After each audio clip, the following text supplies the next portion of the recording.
2 Kings 23:31 through 25:30. Jehoahaz was 23 years old when he became king, and he reigned in Jerusalem 3 months. His mother was Hamutal, the daughter of Jeremiah from Libnah.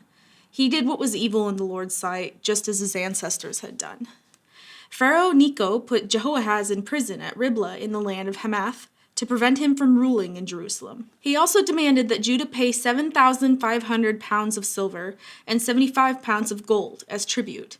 Pharaoh Necho then installed Eliakim, another of Josiah's sons, to reign in place of his father, and he changed Eliakim's name to Jehoiakim. Jehoahaz was taken to Egypt as a prisoner, where he died. In order to get the silver and gold demanded as tribute by Pharaoh Necho, Jehoiakim collected a tax from the people of Judah, requiring them to pay in proportion to their wealth. Jehoiakim was 25 years old when he became king, and he reigned in Jerusalem 11 years. His mother was Zebidah, the daughter from Pedaiah from Rumah. He did what was evil in the Lord's sight, just as his ancestors had done. During Jehoiakim's reign, King Nebuchadnezzar of Babylon invaded the land of Judah. Jehoiakim surrendered and paid him tribute for 3 years, but then rebelled. Then the Lord sent bands of Babylonian, Aramean, Moabite, and Ammonite raiders against Judah to destroy it, just as the Lord had promised through his prophets. These disasters happened to Judah because of the Lord's command. He had decided to banish Judah from his presence because of the many sins of Manasseh, who had filled Jerusalem with innocent blood. The Lord would not forgive this. The rest of the events in Jehoiakim's reign and all his deeds are recorded in the book of the history of the kings of Judah. When Jehoiakim died, his son Jehoiachin became the next king. The king of Egypt did not venture out of his country after that, for the king of Babylon captured the entire area formerly claimed by Egypt, from the brook of Egypt to the Euphrates River. Jehoiachin was 18 years old when he became king, and he reigned in Jerusalem 3 months. His mother was Nehushta, the daughter of Elnathan from Jerusalem. Jehoiachin did what was evil in the Lord's sight, just as his father had done. During Jehoiachin's reign, the officers of King Nebuchadnezzar of Babylon came up against Jerusalem and besieged it. Nebuchadnezzar himself arrived at the city during the siege. Then King Jehoiachin, along with the queen mother, his advisors, his commanders, and his officials, surrendered to the Babylonians. In the 8th year of Nebuchadnezzar's reign, he took Jehoiachin prisoner. As the Lord had said beforehand, Nebuchadnezzar carried away all the treasures from the Lord's temple and the royal palace. He stripped away all the gold objects that King Solomon of Israel had placed in the temple. King Nebuchadnezzar took all of Jerusalem captive, including all the commanders and the best of the soldiers, craftsmen, and artisans, 10,000 in all. Only the poorest people were left in the land. Nebuchadnezzar led King Jehoiachin away as a captive to Babylon, along with the queen mother, his wives and officials, and all Jerusalem's elite. He also exiled 7,000 of the best troops and 1,000 craftsmen and artisans, all of whom were strong and fit for war. Then the king of Babylon installed Mattaniah, Jehoiachin's uncle, as the next king, and he changed Mattaniah's name to Zedekiah. Zedekiah was 21 years old when he became king, and he reigned in Jerusalem 11 years. His mother was Hamutal, the daughter of Jeremiah from Libnah. But Zedekiah did what was evil in the Lord's sight, just as Jehoiakim had done. These things happened because of the Lord's anger against the people of Jerusalem and Judah, until he finally banished them from his presence and sent them into exile. Zedekiah rebelled against the king of Babylon. So, on January 15th, during the 9th year of Zedekiah's reign, King Nebuchadnezzar of Babylon led his entire army against Jerusalem. They surrounded the city and built siege ramps against its walls. Jerusalem was kept under siege until the 11th year of King Zedekiah's reign. By July 18th, in the 11th year of Zedekiah's reign, the famine in the city had become very severe, and the last of the food was entirely gone. Then a section of the city wall was broken down. Since the city was surrounded by the Babylonians, the soldiers waited for nightfall and escaped through the gate between the 2 walls behind the king's garden. Then they headed toward the Jordan Valley. But the Babylonian troops chased the king and overtook him on the plains of Jericho, for his men had all deserted him and scattered.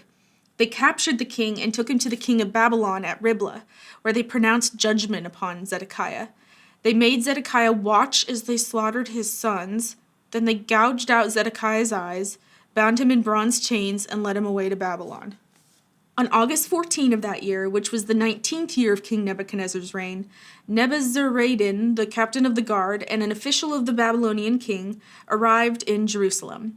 He burned down the temple of the Lord, the royal palace, and all the houses of Jerusalem.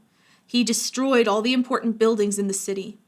Then he supervised the entire Babylonian army as they tore down the walls of Jerusalem on every side. Then Nebuzaradan, the captain of the guard, took as exiles the rest of the people who remained in the city, the defectors who had declared their allegiance to the king of Babylon and the rest of the population. But the captain of the guard allowed some of the poorest people to stay behind to care for the vineyards and fields. The Babylonians broke up the bronze pillars in front of the Lord's temple, the bronze water carts, and the great bronze basin called the sea, and they carried all the bronze away to Babylon. They also took all the ash buckets, shovels, lamp snuffers, ladles, and all the other bronze articles used for making sacrifices at the temple.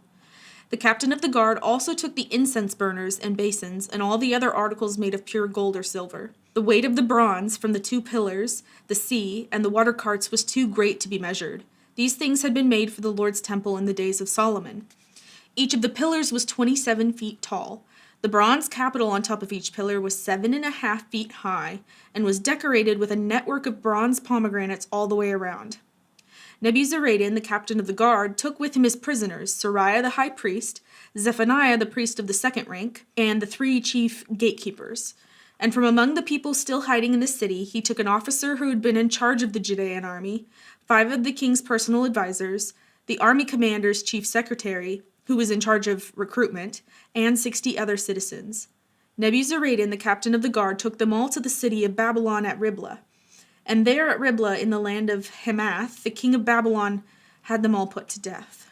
So the people of Judah were sent into exile from their land. Then King Nebuchadnezzar appointed Gedaliah, son of Ahikam, and grandson of Shaphan, as governor over the people he had left in Judah. When all the army commanders and their men learned that the king of Babylon had appointed Gedaliah as governor, they went to see him at Mizpah.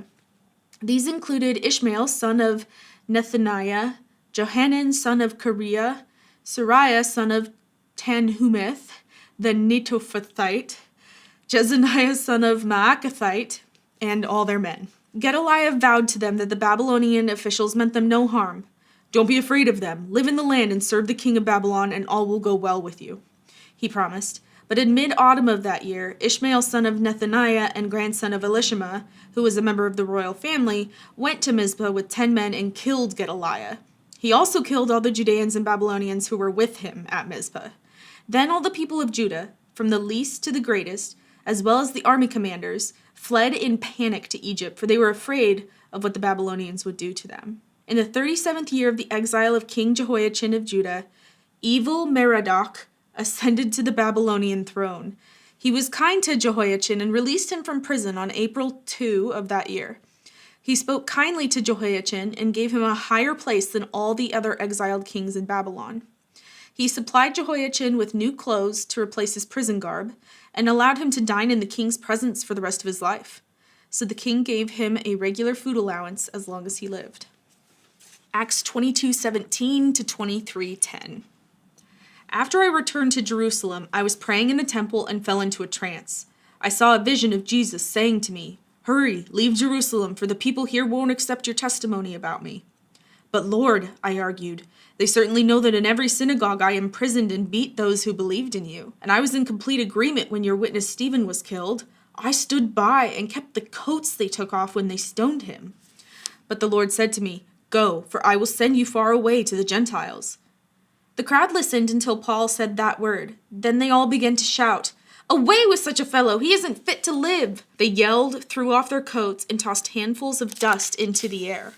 The commander brought Paul inside and ordered him lashed with whips to make him confess his crime. He wanted to find out why the crowd had become so furious. When they tied Paul down to lash him, Paul said to the officer standing there, "Is it legal for you to whip a Roman citizen who hasn't even been tried?" When the officer heard this, he went to the commander and asked, "What are you doing? This man is a Roman citizen." So the commander went over and asked Paul, "Tell me, are you a Roman citizen?" "Yes, I certainly am," Paul replied. "I am too," the commander muttered, "and it cost me plenty." Paul answered, "But I am a citizen by birth." The soldiers who were about to interrogate Paul quickly withdrew when they heard he was a Roman citizen, and the commander was frightened because he had ordered him bound and whipped. The next day, the commander ordered the leading priests into session with the Jewish High Council. He wanted to find out what the trouble was all about, so he released Paul to have him stand before them. Gazing intently at the High Council, Paul began, "Brothers, I have always lived before God with a clear conscience." Instantly, Ananias, the high priest, commanded those close to Paul to slap him on the mouth. But Paul said to him, "God will slap you, you corrupt hypocrite. What kind of judge are you to break the law yourself by ordering me struck like that?" Those standing near Paul said to him, "Do you dare to insult God's high priest?" "I'm sorry, brothers, I didn't realize he was the high priest," Paul replied. "For the scriptures say you must not speak evil of any of your rulers." Paul realized that some members of the high council were Sadducees and some were Pharisees, so he shouted, "Brothers, I am a Pharisee, as were my ancestors, and I am on trial because my hope is in the resurrection of the dead." This divided the council, the Pharisees against the Sadducees, for the Sadducees say there is no resurrection or angels or spirits, but the Pharisees believe in all of these. So there was a great uproar. Some of the teachers of religious law who were Pharisees jumped up and began to argue forcefully. "We see nothing wrong with him," they shouted. "Perhaps a spirit or an angel spoke to him." As the conflict grew more violent, the commander was afraid they would tear Paul apart. So he ordered his soldiers to go and rescue him by force and take him back to the fortress. Psalm 2. Why are the nations so angry? Why do they waste their time with futile plans?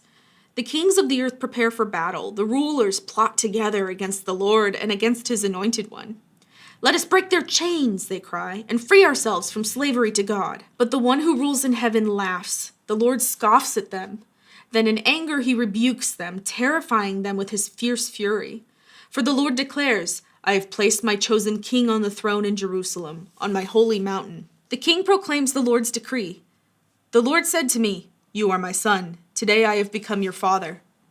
Only ask, and I will give you the nations as your inheritance, the whole earth as your possession.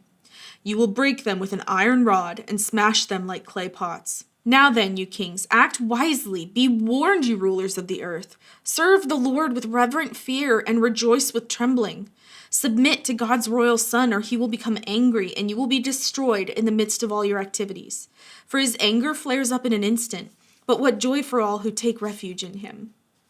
Proverbs 18:13. Spouting off before listening to the facts is both shameful and foolish.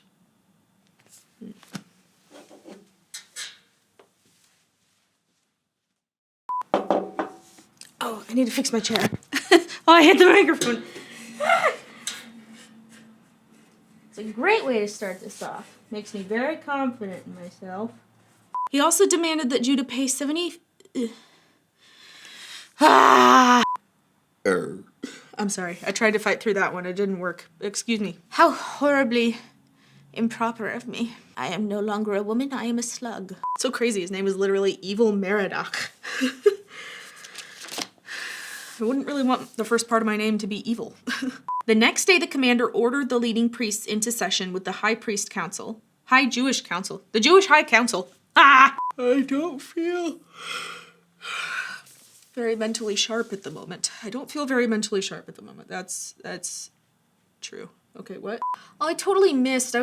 On my mom's birthday, July 1st is my mom's birthday. And in that recording, I was gonna say, by the way, happy birthday, Mom. But I forgot. So I guess it's, by the way, happy 4th of July, Mom. Proverbs 18.